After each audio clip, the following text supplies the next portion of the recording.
चलिए भैया हम लोग एडीएम की बात करते हैं। ठीक है, एडीएम्स का मतलब होता है मुहावरा। ठीक है, आपने हिंदी में इसका नाम जरूर सुना होगा। ठीक है, इसको हम बोलते हैं मुहावरा या फिर इसको हम बोलते हैं बोली। बात समझ पा रहे हैं?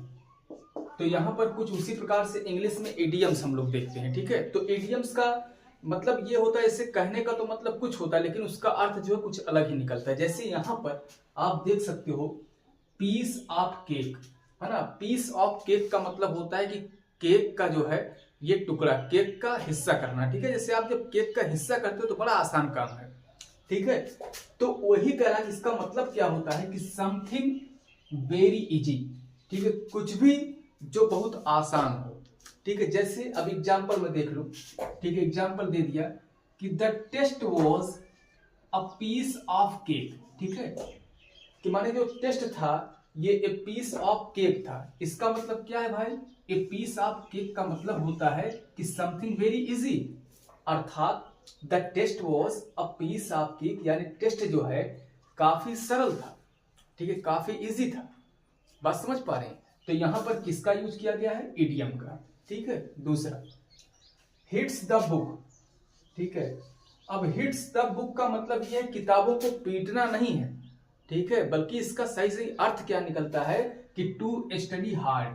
ठीक है, माने जब आप बहुत कठिन तरीके से अध्ययन करते हो, जब आप गहन अध्ययन करते हो, ठीक है, बड़ी गंभीरता के साथ, तो उसे हम बोलते हैं हिट द बुक, है ना, जिसका मतलब होता है टू स्टडी हार्ड। ठीक है, जैसे अब यहाँ पर इस सेंटेंस में दिया है कि आई नीड, मुझे जरूरत है, to hits the book tonight. Tonight मतलब आज की रात।